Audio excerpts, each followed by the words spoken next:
عن معاوية رضي الله عنه قال سمعت رسول الله صلى الله عليه وسلم يقول المؤذنون أطول الناس أعناقا يوم القيامة رواہ مسلم۔ حضرت معاویہ رضی اللہ عنہ سے منقول ہے، انہوں نے فرمایا کہ میں نے اللہ کے رسول صلی اللہ علیہ وسلم سے سنا فرماتے ہوئے کہ مؤذن اطول الناس اعناقا، تمام لوگوں سے زیادہ لمبی گردن والے ہوں گے قیامت کے دن۔ لمبی گردن سے مراد سرفرازی اور سربلندی ہے، یعنی ان کا مقام اور مرتبہ بڑا اونچا ہوگا قیامت کے دن۔ اور لمبی گردن سے یہ بھی مراد لیا جا سکتا ہے کہ ان کو اللہ تعالیٰ کے وہاں خاص تقرب حاصل ہوگا۔ وعن ابی ہریرہ رضی اللہ عنہ قال قال رسول اللہ صلی اللہ علیہ وسلم اذا نودی للصلاة ادبر الشیطان له ذرات حتی لا يسمع التأذین۔ حضرت ابو ہریرہ رضی اللہ عنہ سے منقول ہے، فرمایا نبی پاک صلی اللہ علیہ وسلم نے جب نماز کے لیے اذان کہی جاتی ہے تو شیطان پیٹ پھیر کر بھاگتا ہے اور اس کی ریاح خارج ہوتی ہے۔ حتی لا یسمع التأذین، تاکہ نہ سنے وہ اذان کی کلمات کو۔ اتنا خوف زدہ ہوتا ہے، اتنی اذان کے کلمات میں ایسی ہیبت اور شوکت ہے جس کی وجہ سے وہ بھاگتا ہے اور آواز کرتا ہے۔ یا تو اس سے مراد حقیقی معنی ہے، واقعی وہ ریاح خارج کرتا ہے، اور یا اس سے مراد یہ ہے کہ وہ ایسی آواز نکالتا ہے جس کی وجہ سے اذان کے کلمات کی آواز اس کے کانوں میں نہ جائے۔ فَإِذَا قُضِيَ النِّدَاءُ أَقْبَلَ، اور جب اذان مکمل ہو جاتی ہے، ختم ہو جاتی ہے تو پھر آتا ہے۔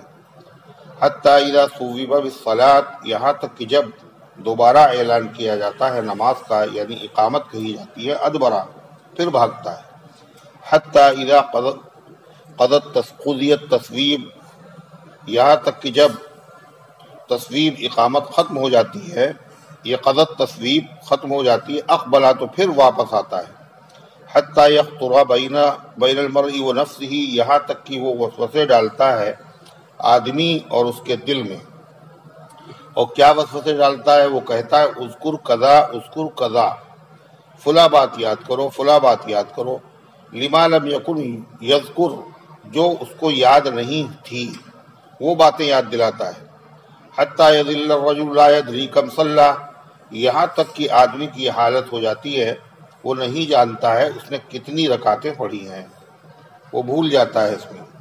وعن ابی سعید الخدری رضی اللہ عنہ، اس سے پہلے آ چکا ہے کہ اس کو خنزب کہا جاتا ہے جو وسوسے پیدا کرتا ہے نماز میں۔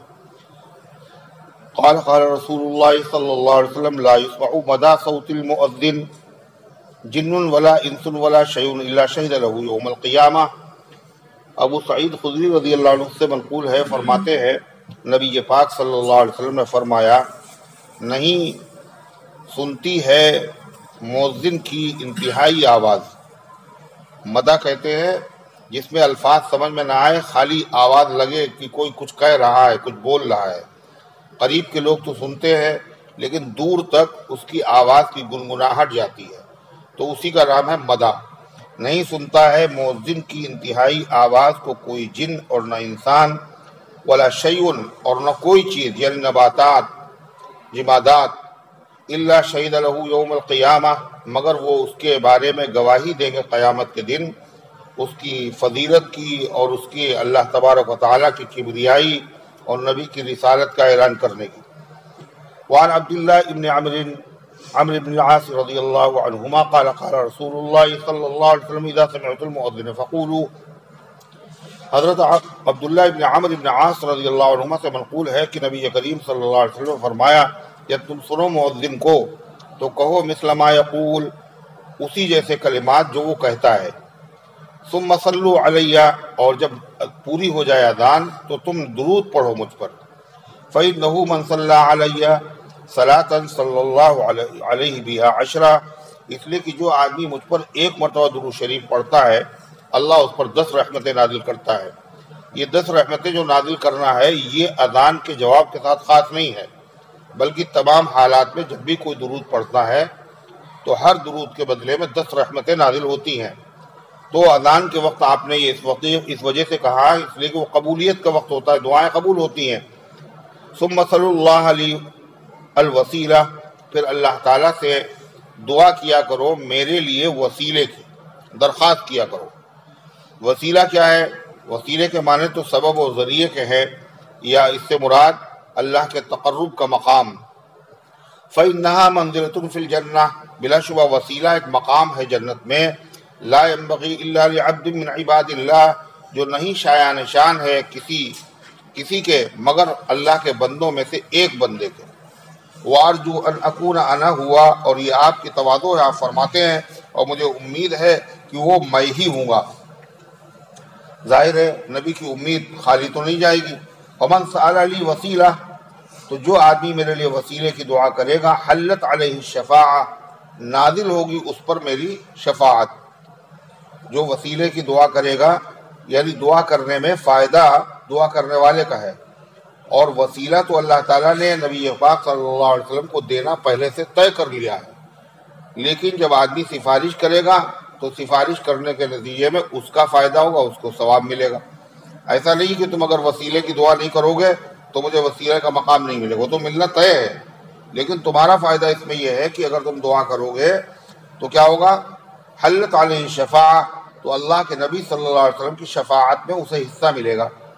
شفاعت میں حصہ ملنے کا مطلب کیا ہے؟ آپ کی شفاعت تو سب کے لیے ہے، کبائر کا جو ارتکاب کرنے والی امتی ہیں ان کے لیے بھی سفارش ہوگی، اور جو گناہوں سے بچ گئے ان کی رفع درجات کے لیے سفارش ہوگی۔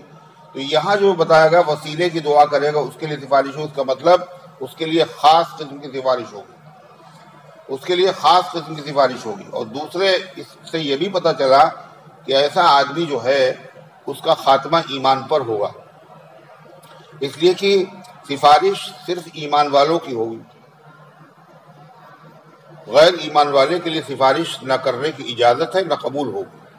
لہذا اس کا یہ قرینہ اس بات کا ہے اس کا خاتمہ ایمان ہی پر ہوگا، یہ بہت بڑی فضیلت کی بات ہے۔ وعن عمر رضی اللہ عنہ قال قال رسول اللہ صلی اللہ علیہ وسلم اذا قال المؤذن اللہ اکبر اللہ اکبر فقال احدکم اللہ اکبر اللہ اکبر۔ حضرت عمر رضی اللہ عنہ سے منقول ہے، فرمایا نبی پاک صلی اللہ علیہ وسلم نے جب مؤذن کہے اللہ اکبر تو تم میں سے ہر آدمی کو کہنا چاہیے جواب میں اللہ اکبر۔ ثم قال اشہد ان لا الہ الا اللہ، قال اشہد ان لا الہ الا اللہ، پھر جب وہ اشہد ان لا الہ الا اللہ کہے تو سننے والا کہے اشہد ان لا الہ الا اللہ۔ ثم قال اشہد ان محمد رسول اللہ، پھر جب وہ کہے میں گواہی دیتا ہوں محمد صلی اللہ علیہ وسلم اللہ کے رسول ہے تو جواب میں کہے اشہد ان محمد رسول اللہ۔ ثم قال حی علی الصلاۃ، قال لا حول ولا قوۃ الا باللہ، جب وہ حی علی الصلاۃ کہے تو سننے والا جواب میں لا حول ولا قوۃ الا باللہ کہے، اس لیے کہ تو اس کو تو حی، باقی تو کلمات اذان کے ذکر ہے، جب مؤذن ان کلمات کو کہتا ہے اس کو ثواب ملتا ہے، سننے والا جب کہے گا اس کو ثواب ملے گا، وہ سب ذکر ہیں، مگر حی علی الصلاۃ حی علی الفلاح یہ ذکر نہیں ہے آؤ نماز کے لیے اور آؤ کامیابی کی طرف۔ لہذا مؤذن کو تو ثواب ملے گا اس لیے کہ وہ تو بلا رہا ہے، لیکن سننے والے کو اس کلمے کے کہنے سے کیا ثواب ملے گا؟ وہ تو مسجد میں بلا رہا ہے، تم گھر میں بیٹھ کے بلاؤ حی علی الصلاۃ حی علی الفلاح، اور حالانکہ مسجد میں وہ تو بلایا جا رہا ہے، تو اس لیے اس کے بجائے وہاں پر لا حول ولا قوۃ الا باللہ کہا جائے، جو جنت کے خزانوں میں سے ایک عظیم الشان خزانہ ہے۔ ثم قال اللہ اکبر اللہ اکبر، قال اللہ اکبر اللہ اکبر۔ ثم قال لا الہ الا اللہ، پھر وہ مؤذن کہے گا لا الہ الا اللہ تو جواب دینے والا کہے لا الہ الا اللہ من قلبہ، اپنے دل کی گہرائی کے ساتھ، دخل الجنہ تو ایسا آدمی جنت میں داخل ہو جائے گا۔ اگر کبائر کا مرتکب ہے تو ظاہر بات ہے اس کا دخول اولی نہیں ہوگا، لیکن صفائی کے بعد وہ جنت میں داخل ہو ہی جائے گا۔ ان روایات سے پتہ چلتا ہے کہ اذان کا جواب دینا چاہیے، اذان کے جواب کو فقہا نے واجب لکھا ہے، پھر اس نے جی کہا ہے، وہ بولے گا ضرور بیوقوف ہے، خاموشی سے سنو کیا کہے، اذان کا جواب واجب ہے، اور اجابت کی دو قسمیں ہیں جواب دینے کی، ایک قولی اور ایک فعلی، یعنی زبان سے بھی ان کلمات کو دہرائے اور اس کے بعد مسجد بھی جائے، یہ فعل سے جواب ہوا۔ اور یہ بھی لکھا ہے فقہا نے کہ اگر آدمی مسجد کے اندر ہے تو اذان کے کلمات کا جواب دینا پھر اس کے لیے ضروری نہیں ہے. دے بھی سکتا ہے اور نہ بھی دے، کوئی حرج نہیں ہے. اسی طریقے سے قرآن کریم کی اگر تلاوت کر رہا ہو اور اذان ہونے لگے تو ایسی صورتحال میں بھی اختلاف ہے کہ اذان کے کلمات کہے یا پھر وہ تلاوت کرے، تو اس میں بھی جواب دینا ضروری نہیں ہے، تلاوت بھی کر سکتا ہے. وعن جابر رضی اللہ عنہ قال قال رسول اللہ صلی اللہ علیہ وسلم من قال حين لا يسمع النداء اللهم رب هذه الدعوة التامة والصلاة القائمة، جو آدمی کہے جس وقت سنے اذان کو، اے اس مکمل دعوت کے مالک، والصلاة القائمة اور قائم رہنے والی نماز کے مالک، آتی محمد الوسیلہ والفضیلہ، عطا فرمائیے محمد صلی اللہ علیہ وسلم کو وسیلہ اور فضیلت، وابعثوا مقاما محمودا، اور آپ کو بھیج دیجیے مقام محمود میں. مقام محمود ایسا مقام ہے جہاں پہنچنے والے کی ہر مخلوق تعریف کرے. میدان محشر میں یہ مقام حضور پاک علیہ السلام کو حاصل ہوگا اور آپ ہی سفارش کریں گے. سارے انبیاء جب اپنی عاجزی کا اظہار کریں گے تو آپ ہی سفارش کریں گے تمام امتوں کی، اور لہذا ہر امت آپ کی تعریف کرے گی. اور بھیج دیے ان کو مقام محمود میں جس کا آپ نے ان سے وعدہ کیا ہے. اور وعدہ قرآن کریم کی کون سی آیت میں ہے؟ فتحجت بھی نافلۃ لک عسیٰ ان یبعثک ربک مقاما محمودا، اسی کا ذکر ہے جس کا آپ نے ان سے وعدہ فرمایا. حلت لہ شفاعتی، تو اس کے لیے واجب ہو جائے گی میری سفارش قیامت کے دن.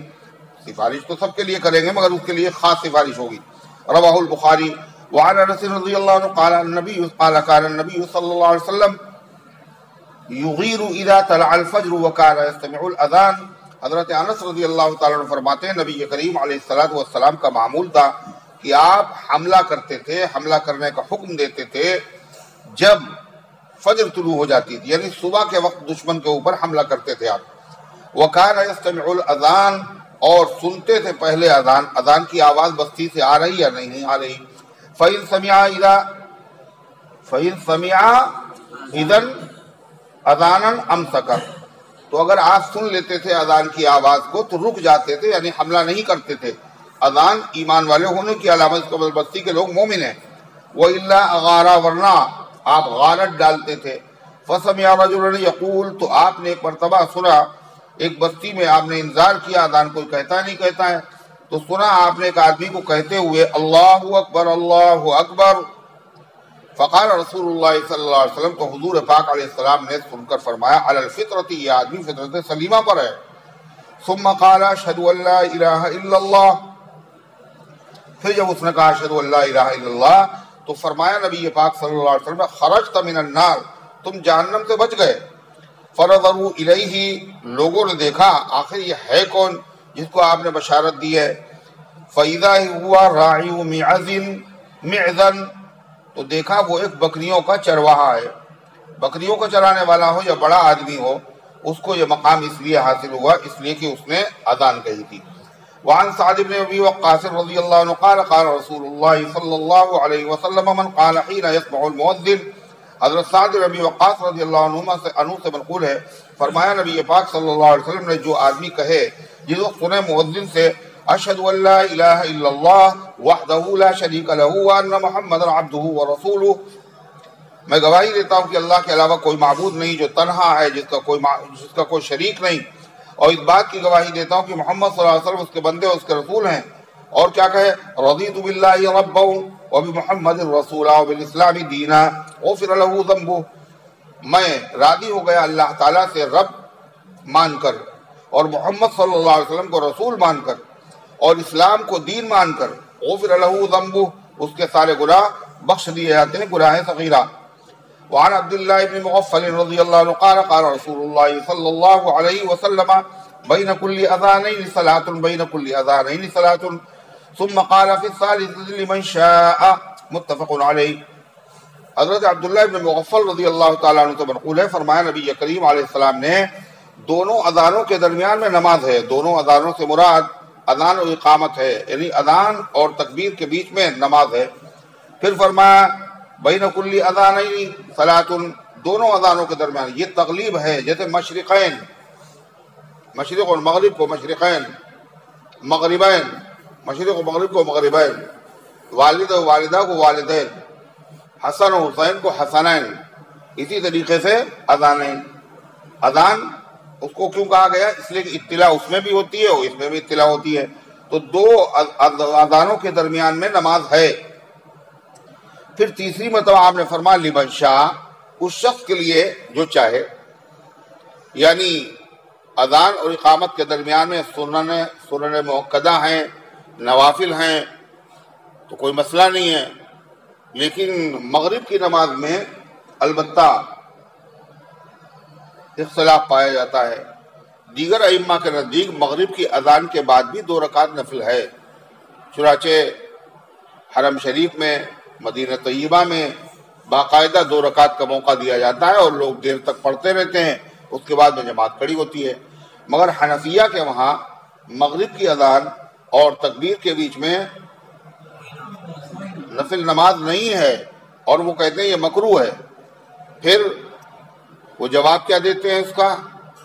وہ فرماتے ہیں کہ یہ حکم ابتدا کا تھا، پہلے زمانے میں عصر کے بعد تو نفل کی اجازت نہیں تھی، تو مغرب کی اذان و اقامت کے دوران نفل کی اجازت ہوئی، بعد میں عصر کے بعد بھی نفل پڑھنا مکروہ ہو گیا، اور اسی طریقے سے اس کے بعد یہ حکم بھی منسوخ ہو گیا، یہ واجب نہیں، اسی لیے آپ نے فرمایا لمن شاء، لیکن یہ اجازت بھی ختم ہو چکی ہے۔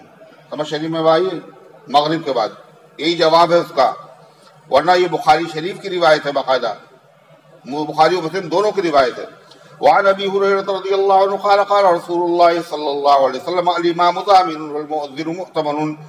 حضرت ابو ہریرہ رضی اللہ عنہ سے منقول ہے، فرمایا نبی کریم علیہ السلام نے امام ضامن ذمہ دار ہوتا ہے، یعنی اس کے اوپر بوجھ ہوتا ہے، مقتدیوں کیا، اس لیے کہ امام قرات بھی ان کی طرف سے کرتا ہے، اور اگر رکوع کی حالت میں مقتدی پہنچ جائے تو اس کے قیام کا ذمہ دار بھی امام ہوتا ہے، امام قیام کر چکا ہے، امام قرات کر چکا ہے، تو فرمایا امام ضامن ہوتا ہے، ذمہ دار ہوتا ہے، اور مؤذن امانت دار ہوتا ہے، اس لیے مؤذن کو بڑی نگرانی اور بڑی نگہداشت کی ضرورت ہے، اسے سب لوگ اسی پہ بھروسہ کرتے ہیں اذان کا وقت ہونے پر، یعنی نماز کے لیے، اور اسی طریقے سے افطار کے لیے۔ اللہم ارشد الائمۃ واغفر للمؤذنین۔ پھر آپ صلی اللہ علیہ وسلم نے دعا دی اور کہا اے اللہ اماموں کو ہدایت عطا فرما، یعنی علم اور عمل کی توفیق عطا فرما، واغفر للمؤذنین، اور مؤذنین کی مغفرت فرما۔ رواہ احمد و ابو داؤد و ترمذی و شافعی، وفی اخری لہ بلفظ المصابیح، اور امام شافعی نے نقل کیا ہے، اور دوسری امام شافعی کی روایت میں وہ الفاظ ہیں جو مصابیح میں آئے ہیں۔ وعن ابن عباس رضی اللہ عنہ قال قال رسول اللہ صلی اللہ علیہ وسلم من اذن 7 سنین محتسبا کتب له براءۃ من النار، رواہ الترمذی و ابو داؤد و ابن ماجہ۔ حضرت عبداللہ ابن عباس رضی اللہ عنہ سے منقول ہے، نبی پاک صلی اللہ علیہ وسلم فرمایا جس آدمی نے اذان کہی 7 سال تک محتسبا، ثواب کا کام سمجھ کر کے، یقین کرتے ہوئے اس پہ ثواب ملے گا، تو اس کے لیے برات لکھ دی جاتی ہے جہنم سے آزادی کا اس کے لیے پروانہ لکھ دیا جاتا ہے۔ رواہ الترمذی و ابو داؤد و ابن ماجہ۔ وعن عقبہ بن عامر رضی اللہ عنہ قال قال رسول اللہ صلی اللہ علیہ وسلم یعجب ربک من راعی غنم فی راس شظیۃ للجبل یؤذن بالصلاۃ ویصلی۔ اللہ تبارک و تعالی خوش ہوتا ہے آپ کا پروردگار من راعی غنم، بکریوں کے اس چرواہے سے جو بکریاں کہاں چرا رہا ہوتا ہے، فی راس شظیۃ للجبل، پہاڑ کی چوٹی پر، جہاں کوئی دیکھنے والا بھی نہیں، کوئی سننے والا بھی نہیں، اکیلا ہے۔ اس کے بعد کیا کرتا ہے، وہ اذان کہتا ہے نماز کے لیے، وہ یصلی، اور نماز بھی پڑھتا ہے، حالانکہ کوئی شکایت نہیں کرے گا، کوئی اس کے بارے میں بری بات نہیں کہے گا، تہمت نہیں لگائے گا، لیکن پھر بھی وہ اکیلے پہاڑ کی چوٹی پر ہو کر کے اذان بھی کہتا ہے، نماز بھی پڑھتا ہے۔ فیقول اللہ عز وجل، تو اللہ بزرگ و برتر فرماتا ہے انظروا الی عبدی، ذرا میرے بندے کو دیکھو، ھذا، میرے اس بندے کو دیکھو، یؤذن و یقیم الصلاۃ، یہ اذان بھی کہہ رہا ہے اور نماز بھی پڑھ رہا ہے، یخاف منی، کیوں؟ اس لیے کہ اس کو کسی کا اندیشہ نہیں ہے، یہ مجھ سے ڈر کی وجہ سے یہاں بھی نماز پڑھ رہا ہے۔ قد غفرت لعبدی، میں نے اپنے بندے کو بخش دیا، وادخلته الجنہ، اور میں نے اسے جنت میں داخل کر دیا۔ وعن ابن عمر رضی اللہ عنہ قال قال رسول اللہ صلی اللہ علیہ وسلم ثلاثۃ علی کثبان المسک یوم القیامہ، نبی کریم صلی اللہ علیہ وسلم نے فرمایا کہ 3 قسم کے لوگ مشک کے ٹیلوں پر ہوں گے قیامت کے دن۔ عبد ادا حق اللہ وحق مولا، ایک ایسا غلام جس نے اللہ کا بھی حق ادا کیا اور اپنے آقا کا بھی حق ادا کیا، اور حقیقت میں آقا کا حق ادا کرنا یہ بھی اللہ ہی کا حق ہے، اس لیے کہ اللہ نے حکم دیا ہے۔ ورجل اما قوما وهم به راضون، اور دوسرا ایسا آدمی جس نے کسی قوم کی امامت کی اور وہ لوگ اس کی امامت سے راضی تھے، اس لیے کہ وہ سنت کے مطابق نماز پڑھایا کرتا تھا۔ ورجل ينادي بالصلاة الخمس، اور تیسرا وہ آدمی ہے جو 5 نمازوں کے لیے اذان کہتا تھا، کل یوم ولیلہ، ہر دن اور رات میں۔ رواہ الترمذی وقال هذا حدیث غریب۔ وعن ابی ہریرہ رضی اللہ عنہ قال قال رسول اللہ صلی اللہ علیہ وسلم المؤذن یغفر له مدى صوته، مؤذن کو بخش دیا جاتا ہے اس کی انتہائی آواز تک۔ تیز آواز ہوتی، جتنی جتنی آواز اس کی بلند ہوتی جاتی ہے اتنا اتنا اس کی مغفرت اور درجات میں ترقی بڑھتی جاتی ہے۔ وَيَشْهَدُ لَهُ كُلُّ رَطْبٍ وَيَابِسٍ، اور اس کے لیے گواہی دے گا یہی ہر تر اور خشک چیز۔ تر اور خشک چیز سے بظاہر کیا مراد ہے؟ نباتات، پیڑ پودے اور جمادات، یعنی پتھر جن میں حیات نہیں ہے، مٹی، ڈھیلے، اور یہ بھی ہو سکتا ہے کہ اس سے مراد لی جائے ہر چیز۔ اس لیے قرآن کریم میں کیا ذکر ہے؟ لا رطب ولا یابس الا فی کتاب مبین، کوئی خشک اور تر چیز نہیں ہے مگر وہ کتاب مبین یعنی لوح محفوظ میں ہے۔ تو لوح محفوظ میں صرف جمادات اور نباتات نہیں ہے بلکہ ہر چیز ہے، اس لیے ہر چیز مراد ہو سکتی، اور اس کے لیے گواہی دے گی کون چیز؟ ہر تر اور خشک چیز یا ہر چیز۔ الصلاۃ یکتب له 25 صلاۃ، کہاں گیا؟ اور لکھی آئے گی اس کے لیے 25 درجے نماز کے۔ کتنے؟ 25 گنا نماز کا ثواب لکھا جائے گا۔ وَيُكَفَّرُ عَنْهُ مَا بَيْنَهُمَا، اور بخش دیا جائے گا ان گناہوں کو جو اس کے دونوں کے درمیان میں ہو چکے ہیں، اس سے گناہ صغیرہ، یہ سب اسی کی فضیلت ہے، کہے گی اذان کی۔ رواہ احمد وابو داؤد وابن ماجہ ورمى النسائی الا قوله كل رطب ويابس، اور نسائی میں صرف کل رطب ویابس تک کے کلمات ہیں۔ وقال وله مثل اجر من صلى، اور یہ بھی اس میں ہے کہ اس کو ثواب ملے گا ان کے برابر جنہوں نے، اس نے اذان کہی اور لوگوں نے نماز پڑھی، تو اس کو یہ تو ثواب ملے گا ہی، لیکن جتنے بھی نمازی ہیں ہر نمازی کی نماز میں جو اسے ثواب ملے گا تو ہر نمازی کی نماز کے ثواب میں اس کا بھی حصہ ہوگا۔ یہ مطلب نہیں ہے جتنے نمازی ہیں اگر 1 لاکھ تو 1 لاکھ نمازیوں کے برابر اس کو ثواب ملے گا، یہ مطلب نہیں ہے، سمجھ گئے؟ ورنہ پھر تو امامت سے کیا ہو جائے گا، وہ اذان کہنا امامت سے افضل ہو جائے گا۔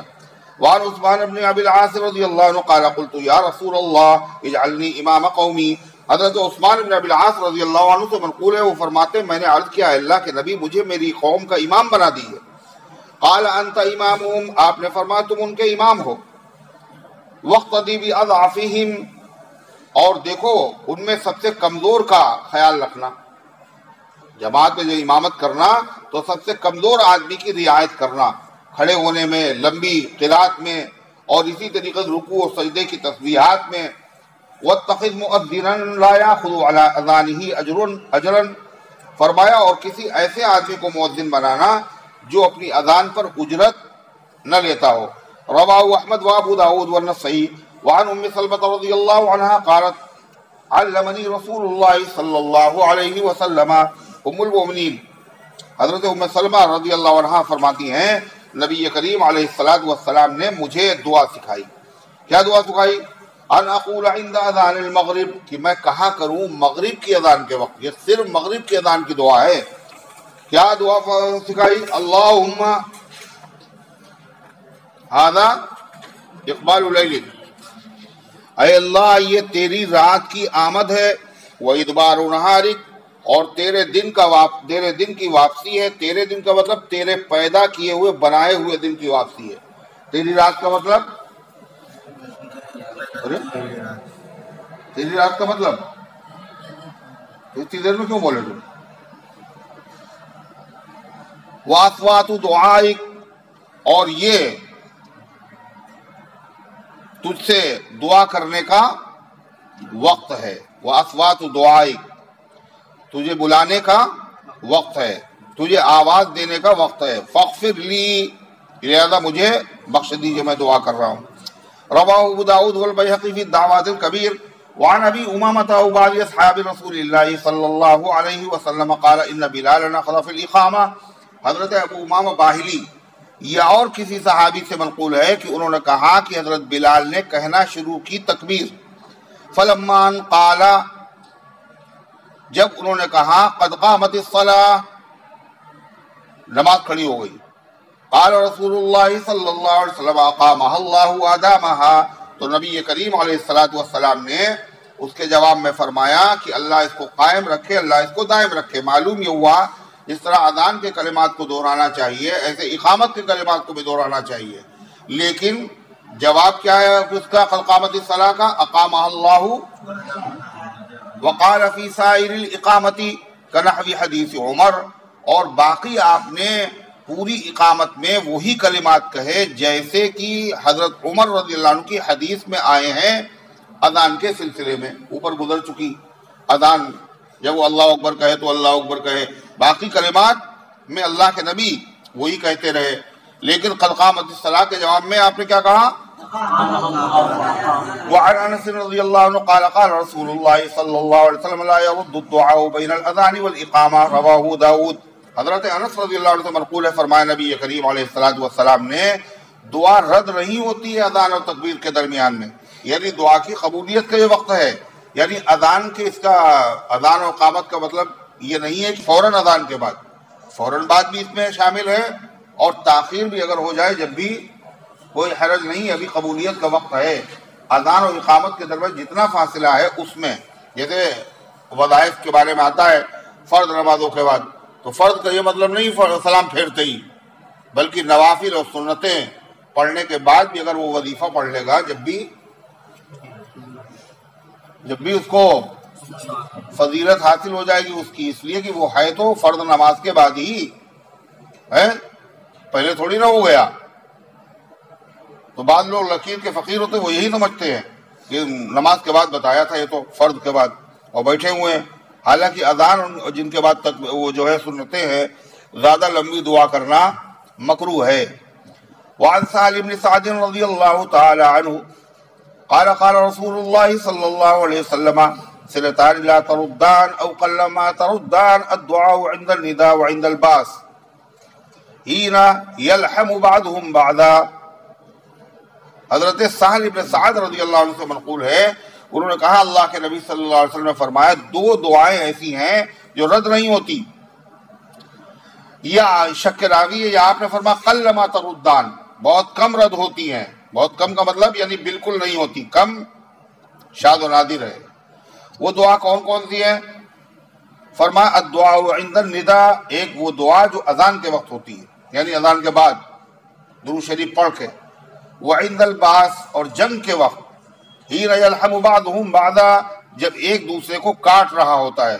وفی روایت وتحت المطر، اور ایک روایت میں بجائے عند الباس کے بارش کے نیچے، یعنی جب بارش ہو رہی ہو بارش میں کھڑے ہو کر کے آدمی دعا کرے، یعنی بارش کے وقت دعا کرے، یہ بھی دعا کی قبولیت کا وقت ہے. رواہ ابو داؤد والدارمی الا انه لم يذكر وتحت المطر. امام ابو داؤد دارمی نے بھی اس روایت کو نقل کیا مگر انہوں نے تحت المطر کا ذکر نہیں کیا. وعن عبد الله بن عمر رضی اللہ عنہ قال رجل یا رسول اللہ ان المؤذنین يفضلوننا. حضرت عبداللہ ابن عمرو ابن عاص رضی اللہ عنہ سے منقول ہے، انہوں نے فرمایا کہ ایک آدمی نے، اور آدمی کیا وہ صحابی ہیں، اے اللہ کے رسول بے شک مؤذن لوگ ہم لوگوں پر فضیلت لے گئے، سارا ثواب مؤذن لوگ لوٹ لے گئے۔ فقال رسول اللہ صلی اللہ علیہ وسلم، تو نبی کریم علیہ السلام نے فرمایا ایسا نہیں ہے، تم بھی پیچھے نہیں رہو گے، قل کما یقولون، تو تم بھی کہا کرو جیسا کہ وہ کہتے ہیں، انہی کے کلمات تم بھی دہرایا کرو تو تمہارا ثواب کم تھوڑی ہوگا۔ فَإِذَا انْتَهَيْتَ، لیکن جب تم اس کو ختم کرو، فصل تعطا، تو اس وقت اللہ تعالیٰ سے دعا مانگا کرو، وہ تمہیں عطا کیا جائے گا، دعا دیا جائے گا۔ وعن جابر رضی اللہ عنہ قال سمعت النبی صلی اللہ علیہ وسلم يقول ان الشیطان اذا سمع النداء بالصلاة ذهب حتى يكون مكان الروحا۔ حضرت جابر رضی اللہ عنہ سے منقول ہے، فرمایا نبی کریم علیہ السلام کو فرماتے ہوئے سنا، شیطان جب اذان کے کلمات سنتا ہے، نماز کے لیے اذان کو سنتا ہے، تو وہ چلا جاتا ہے حتی یکون مکان الروحا، یہاں تک کہ وہ مقام روحا تک پہنچ جاتا ہے۔ مقام روحا کتنی دور ہے؟ راوی سے پوچھئے۔ قال الراوی والروحا من المدینہ علی 36 میلا، راوی نے کہا اور روحا مدینہ طیبہ سے 36 میل کے فاصلے پر ہے۔ وعن علقمۃ بن ابی وقاص رضی اللہ عنہ قال انی لعند معاویہ، حضرت علقمہ ابن ابی وقاص کا بیان ہے کہ میں حضرت معاویہ رضی اللہ عنہ کے پاس تھا، اذ اذن مؤذنہ، کہ اس وقت اذان کہی ان کے مؤذن نے، یعنی ان کے مقرر کردہ مؤذن نے۔ فقال معاویہ کما قال مؤذنہ، تو امام حضرت معاویہ رضی اللہ عنہ نے وہ کلمات کہے جیسا کہ ان کے مؤذن نے کہے۔ حتی اذا قال حی علی الصلاۃ، یہاں تک کہ جب کہا حی علی الصلاۃ تو انہوں نے کہا لا حول ولا قوۃ الا باللہ۔ فلما قال حی علی الفلاح قال لا حول ولا قوۃ الا باللہ العلی العظیم۔ اس میں علی العظیم کا بھی اضافہ کیا، جب حی علی الفلاح کا جواب دیا تو کہا لا حول ولا قوۃ الا باللہ العلی العظیم۔ قال بعد ذالک، اور کہا اس کے بعد ما قال المؤذن، یعنی وہی کلمات دہرائے جو مؤذن کہہ رہا تھا۔ ثم قال سمعت رسول اللہ صلی اللہ علیہ وسلم قال ذالک، پھر حضرت معاویہ رضی اللہ عنہ فرمایا میں نے نبی کریم علیہ السلام کو سے سنا ہے کہ آپ نے اسی جیسے کلمات اذان کو سن کر کہے تھے۔ وعن ابی ہریرہ رضی اللہ عنہ قال كنا مع رسول اللہ صلی اللہ علیہ وسلم فقام بلال ينادي فلما سكت قال رسول اللہ صلی اللہ علیہ وسلم من قال مثل هذا يقينا دخل الجنہ، رواه النسائی۔ ابو ہریرہ رضی اللہ عنہ سے منقول ہے، فرمایا کہ ہم لوگ نبی کریم علیہ السلام کے ساتھ تھے کہ حضرت بلال حبشی کھڑے ہوئے اذان کہنے کے لیے۔ جب وہ خاموش ہوئے تو نبی پاک صلی اللہ علیہ وسلم فرمایا جس نے کہے کلمات اسی جیسے یقین کے ساتھ تو جنت میں داخل ہو جائے گا۔ وعن عائشہ رضی اللہ عنہا قالت كان النبی صلی اللہ علیہ وسلم اذا سمع المؤذن يتشهد قال وانا رواه ابو داود۔ حضرت عائشہ صدیقہ رضی اللہ عنہا سے منقول ہے، فرماتی ہے نبی کریم علیہ السلام جب مؤذن سے سنتے تھے تشہد پڑھتے ہوئے، کلمہ شہادت پڑھتے ہوئے، اشہد ان محمد رسول اللہ جب کہتا تھا مؤذن تو حضور کیا کہتے تھے؟ قال وانا اور میں بھی اور میں بھی۔ وہ کہہ رہا میں گواہی دیتا ہوں کہ اللہ کے علاوہ کوئی عبادت کے لائق نہیں، اور میں گواہی دیتا ہوں کہ محمد صلی اللہ علیہ وسلم اللہ کے رسول ہیں، تو آپ کہتے تھے وانا اور میں بھی گواہی دیتا ہوں، یہ مطلب ہے۔ آپ فرماتے تھے وانا وعن ابن عمر رضی اللہ عنہ ان رسول اللہ صلی اللہ علیہ وسلم قال من اذن 12 سنة وجبت له الجنہ۔ حضرت ابن عمر رضی اللہ عنہ سے منقول ہے کہ نبی کریم علیہ السلام نے فرمایا جس نے اذان کہی 12 سال اس کے لیے جنت واجب ہو جائے گی۔ وَكُتِبَ لَهُ بِتَعْدِينِهِ فِي كُلِّ يَوْمٍ 60 حَسَنَةً، اور لکھی جائے گی اس کے لیے ہر اذان کے بدلے میں روزانہ 60 نیکیاں۔ وَلِكُلِّ إِقَامَةٍ 30 حَسَنَةً، اور ہر تکبیر کے بدلے میں 30 نیکیاں۔ اس پہ کیا سوال ہوگا؟ شاید آپ بولو، اس روایت پہ کوئی اعتراض؟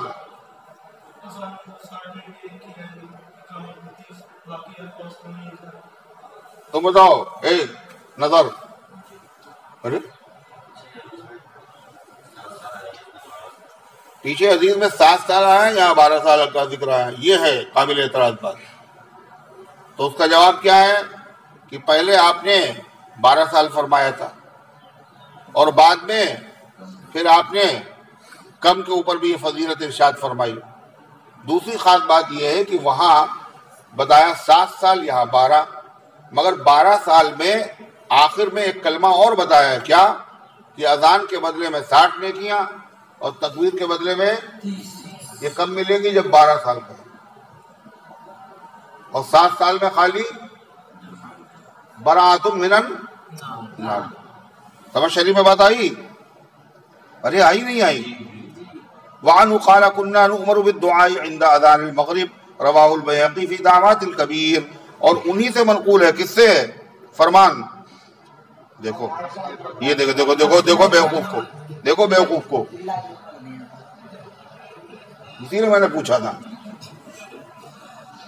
حضرت عبداللہ بن عمر رضی اللہ عنہ فرماتے ہیں ہمیں حکم دیا جاتا تھا دعا کرنے کا مغرب کی اذان کے وقت، اور مغرب کے اذان کے وقت کون سی دعا کرنے کا حکم دیا جاتا تھا؟ وہی دعا جو حضرت ام سلمہ رضی اللہ عنہ کو آپ نے سکھائی تھی۔ کیا سکھایا تھا دلشاد؟